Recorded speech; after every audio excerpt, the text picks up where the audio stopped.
guys, how's it going? Today I'm planting some new salvias in my garden. So I just wanted to talk about salvias as a whole because I think they're such a great perennial. And then I wanted to show you these brand new varieties that just came out this year. So I've got Perfect Profusion right here, this beautiful kind of icy blue. This one's called Indiglo Girl, and this is probably one of the bigger flower spikes I've seen on a salvia and super striking color. And then this one right here, which is just starting to come into bloom, is called Pink Profusion. So I do want to show you where each one of these varieties is going in my garden. They're all going in different areas, but really the whole point of this video, the reason why I wanted to put it together, was to encourage those of you guys who are maybe new gardeners and you don't really know about where to start, what plants to put in the garden, or those of you who have a really tough spot in your garden that you have a hard time getting things to grow. Salvia are a wonderful perennial to try because I feel like most everybody can have success with this plant. They love full sun.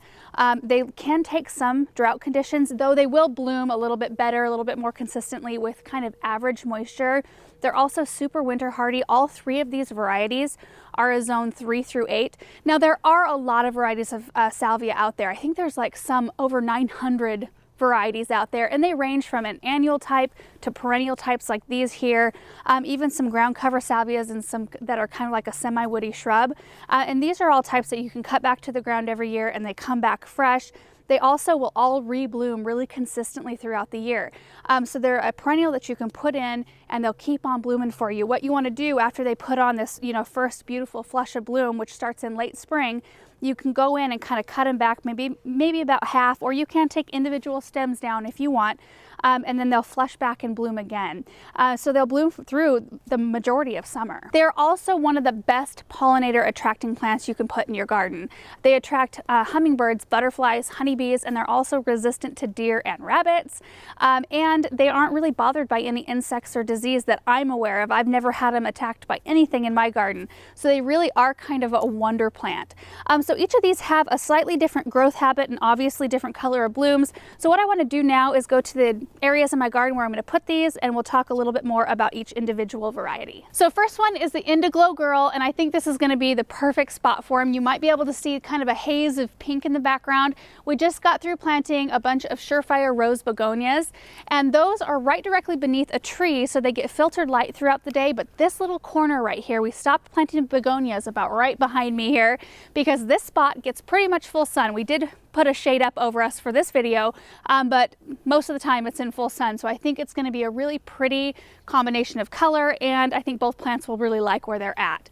So the interesting thing about this one, this has a huge flower, like I said earlier, just a really thick flower spike, really dark indigo blue flowers, and the calyx that holds the flower to the stem are also dark colored.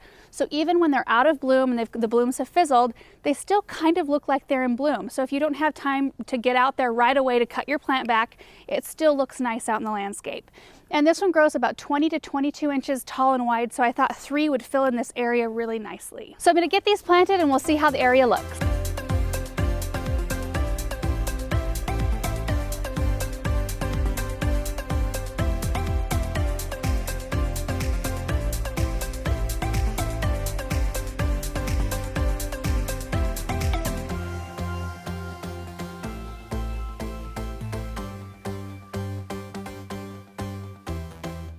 Well, these look exactly as awesome as I thought they would in this spot. And it's perfect because I already have drip tubing running underneath this mulch. There's a tube that runs by each one of the plants, so I'll water them in today, and then our irrigation system will kind of pick up and do that chore for me. So I think this is just going to be a beautiful blend. So let's go to the next spot and we'll plant the Perfect Profusion. Don't these look amazing right here? I think that this is absolutely beautiful, especially because the tulips are still in bloom back behind. We're right next to our chicken coop run, and these are going to be planted right below a weeping ornamental cherry tree, and I think it's going to be just a really beautiful blend. I'm going to plant 5 in this area. This variety of salvia is one of the best for consistent rebloom throughout the summer season, and they have a really tidy kind of growth habit. They grow about 16 to 20 inches tall and wide. So now I'm going to get these planted.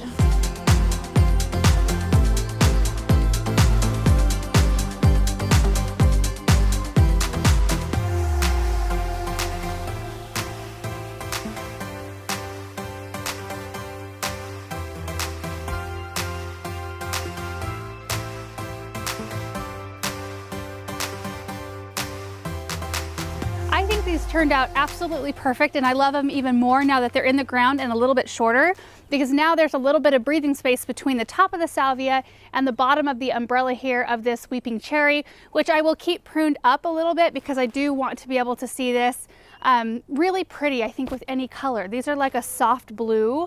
I think they're really gorgeous, like with this deep pink right here. It's a really good example. Also gorgeous with this lighter pink. I think they'd even be pretty with red, yellow, whatever really. So now in this area, I do still have a lot of planting around the chicken coop. This is kind of my first little new installment around the run, and I'm gonna work my way forward. So now we'll go find the last spot for the pink profusion. So this last area I think is gonna be really pretty. I'm kind of planting these right up next to the edge of the flower border, and right behind it I've got Morden blush roses, which are really pretty, like kind of a lighter pink. So I'll have the darker pink salvia right in front. And the really cool thing about the pink profusion is that they have the dark pink flowers, but then they also have a darker pink calyx. So it's just like the Indiglo girl in that when they're out of bloom, they still look like they're kind of in bloom. So they're a really pretty plant no matter what. We also have a tiny wine 9-bark planted right behind that has a deeper, more of a kind of a red-green foliage. So I think it's going to be a really pretty blend. And these grow about 14 to 16 inches tall and about 20 or so inches wide. So I think they'll fill in this area just beautifully. And they are another one that are a super reliable rebloomer throughout the summer. So let's get these ones in the ground.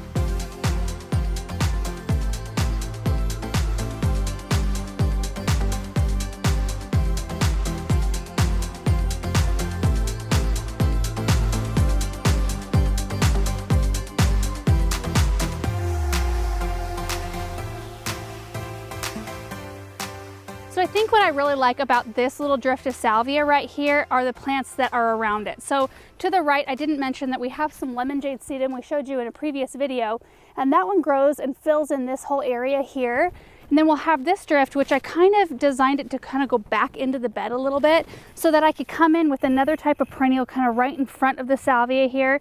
And I'm thinking like maybe some kind of grassy texture, like a daylily that has maybe a pale yellow bloom. I think that would be a really pretty contrast of both texture and color. So anyway, that's pretty much it for this video. I just wanted to show you these new varieties of salvia, and then just like I highly recommend this plant for those of you who are new gardeners or you have a really tough spot in your garden. And we will be doing some progress reports on these as the season goes, especially on this one since it's not in full bloom yet. But this may be what the salvia will look like when you go down to your garden center. You may not find it in full bloom. It might be just budded up like this, but that's even better. That way you can get them in the ground and you get to enjoy the entire show. So anyway, I hope you enjoyed this video. Hope it was helpful, and we will see you in the next one. Bye.